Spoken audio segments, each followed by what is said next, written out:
നമസ്കാരം. ഇന്ന് നമ്മൾ സംസാരിക്കാൻ പോകുന്നത് വളരെ കൗതുകകരമായ ഒരു പരിണാമകഥയെക്കുറിച്ചാണ്.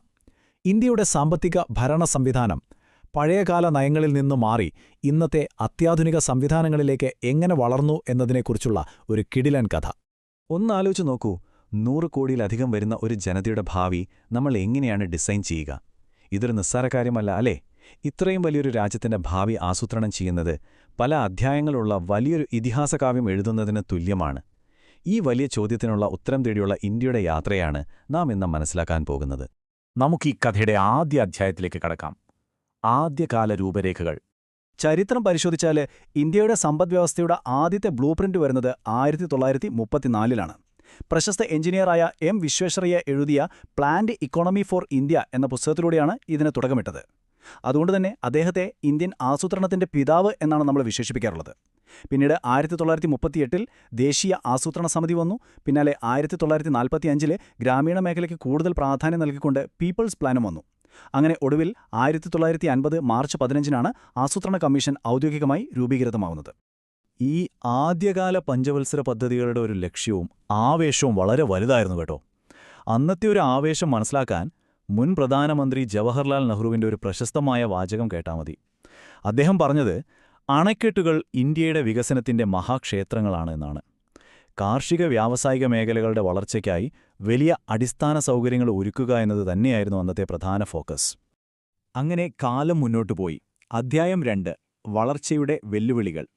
രാജ്യം അതിവേഗം വളരുകയും അതൊരു മിശ്ര സമ്പദ്വ്യവസ്ഥയായി മാറുകയും ചെയ്തതോടെ ഈ പഴയ രീതികൾക്ക് ചില വെല്ലുവിളികൾ നേരിടേണ്ടി വന്നു. 65 വർഷത്തോളം പ്രവർത്തിച്ച ആസൂത്രണ കമ്മീഷൻ അക്ഷരാർത്ഥത്തിൽ ഒരു കമാൻഡ് ഇക്കോണമി ഘടനയിലായിരുന്നു പ്രവർത്തിച്ചിരുന്നത്. അതായത് സോവിയറ്റ് യൂണിയന്റെ മാതൃക പിന്തുടർന്ന് മുകളിൽ നിന്നും താഴേക്ക് നയങ്ങൾ അടിച്ചേൽപ്പിക്കുന്ന ഒരു രീതി. ഇന്ത്യയെപ്പോലെ ഇത്രയും വൈവിധ്യമുള്ളൊരു രാജ്യത്ത് എല്ലാ സംസ്ഥാനങ്ങൾക്കും ഒരേ നയം അഥവാ ഈ വൺ സൈസ് ഫിറ്റ്സ് ഓൾ എന്ന സമീപനം തീരെ പ്രായോഗികമല്ലാതായി മാറി. ഫണ്ട് വിതരണ സമയത്ത് സംസ്ഥാനങ്ങൾക്ക് യാതൊരു റോളുമില്ലാതെ അവർ വെറും കാഴ്ചക്കാർ മാത്രമായി ചുരുങ്ങി എന്നുള്ളതാണ് സത്യം. ഇവിടെയാണ് നമ്മുടെ കഥയിലെ ട്വിസ്റ്റ്. അധ്യായം 3: ഒരു പുതിയ മാതൃക. ഈ പ്രതിസന്ധിക്കുള്ള പരിഹാരമായി 2015-ൽ ഒരു വലിയ മാറ്റം സംഭവിച്ചു.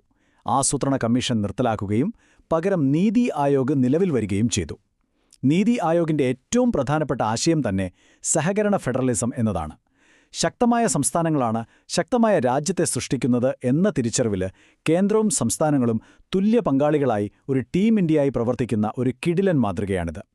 ഇതിലൂടെ എല്ലാ സംസ്ഥാനങ്ങൾക്കും ദേശീയ വികസനത്തിൽ അവരുടേതായ ഒരു ശബ്ദം ലഭിച്ചു എന്നതാണ് ഏറ്റവും വലിയ നേട്ടം. ഇവിടെ ഏറ്റവും കൗതുകകരമായ കാര്യം എന്താണെന്ന് വച്ചാൽ, ഫണ്ടുകൾ അനുവദിക്കുന്ന ആ പഴയ രീതിയിൽ നിന്ന് മാറി ഇന്നൊരു തിങ്ക് ടാങ്ക് അഥവാ ഉപദേശക സമിതിയായിട്ടാണ് നീതി ആയോഗ് പ്രവർത്തിക്കുന്നത് എന്നതാണ്. പ്രധാനമന്ത്രി നേരിട്ട് നിയമിക്കുന്ന സിഇഒ എന്ന പുതിയ പദവിയും വിവിധ മേഖലകളിൽ നിന്നുള്ള വിദഗ്ധരായ പാർട്ട് ടൈം അംഗങ്ങളും ഈ പുതിയ സിസ്റ്റത്തിന്റെ പ്രധാന സവിശേഷതയാണ്. ഈ ഭരണപരമായ മാറ്റത്തിന്റെ കാതൽ എന്താണെന്ന് കൃത്യമായി മനസ്സിലാക്കാൻ ഇത് നോക്കുക. ആസൂത്രണ കമ്മീഷൻ നിയമങ്ങൾ അടിച്ചേൽപ്പിക്കുന്നൊരു സിസ്റ്റമായിരുന്നുവെങ്കിൽ നീതി ആയോഗ് താഴെത്തട്ടിൽ നിന്ന് മുകളിലേക്ക് ആശയങ്ങൾ സ്വീകരിക്കുന്ന ഒരു ബോട്ടം അപ്പ് അപ്രോച്ചാണ് പിന്തുടരുന്നത്. സംസ്ഥാനങ്ങൾക്ക് ഫണ്ട് അനുവദിക്കാൻ നീതി ആയോഗിന് യാതൊരു അധികാരവുമില്ല. പകരം നയരൂപീകരണത്തിൽ ഏറ്റവും മികച്ച വിദഗ്ധ ഉപദേശം നൽകുക എന്നത് മാത്രമാണ് അവരുടെ ദൗത്യം. ഇനി നമ്മൾ ജീവിക്കുന്ന കാലഘട്ടത്തിലേക്ക് വരാം. അധ്യായം 4: ആധുനിക യുഗം. ഇന്ത്യയുടെ നയരൂപീകരണം ഇപ്പോൾ എത്രമാത്രം വൈവിധ്യപൂർണ്ണമാണെന്നറിയാമോ? നീതി ആയോഗിന്റെ അടുത്തിടെ നടന്ന പുനഃസംഘടന ശ്രദ്ധിച്ചാൽ അത് കൃത്യമായി മനസ്സിലാകും.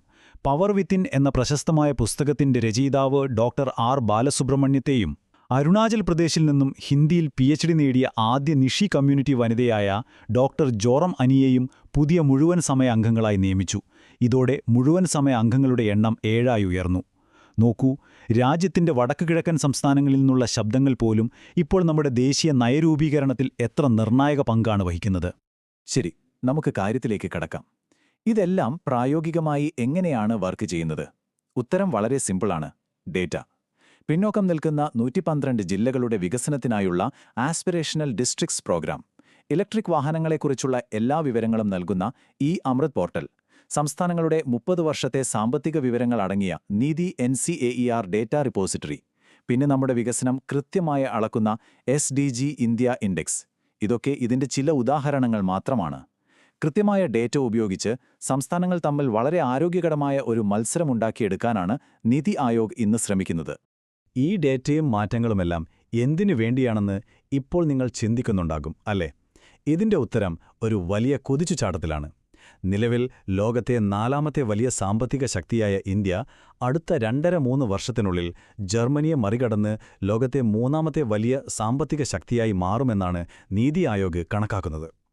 കേന്ദ്രത്തിന്റെയും സംസ്ഥാനങ്ങളുടെയും ഈ ഒരു കൂട്ടായ പരിശ്രമത്തിന്റെ ഫലമായാണ് നാം ഇന്ന് ഈ ലക്ഷ്യത്തിലേക്ക് അതിവേഗം അടുക്കുന്നത്. അപ്പോൾ ഇന്ത്യയുടെ സാമ്പത്തിക ആസൂത്രണത്തെക്കുറിച്ചുള്ള ഈ വിശകലനം നമ്മൾ അവസാനിപ്പിക്കുമ്പോൾ ഞാൻ നിങ്ങളുടെ മുന്നിൽ ഒരു ചോദ്യം വയ്ക്കുകയാണ്. ആർട്ടിഫിഷ്യൽ ഇന്റലിജൻസും ആഗോള സാമ്പത്തിക മാറ്റങ്ങളും അടക്കം നിരവധി പ്രശ്നങ്ങൾ നിറഞ്ഞ ഈ 21ാം നൂറ്റാണ്ടിൽ ഈ സഹകരണ മാതൃക ഇന്ത്യയെ എങ്ങനെ മുന്നോട്ട് നയിക്കും? സംസ്ഥാനങ്ങൾ തുല്യ പങ്കാളികളെ ഒരുമിച്ച് നിന്നാൽ ഏതു വലിയ വെല്ലുവിളികളെയും നമുക്ക് എളുപ്പത്തിൽ മറികടക്കാൻ സാധിക്കുമോ? ഈ ചോദ്യം നിങ്ങളുടെ ചിന്തയ്ക്കായി വിട്ടുകൊണ്ട് ഇന്നത്തെ ഈ എക്സ്പ്ലെയിനർ ഇവിടെ അവസാനിപ്പിക്കുന്നു. പുതിയ അറിവുകളുമായി നമുക്ക് വീണ്ടും കാണാം. നന്ദി.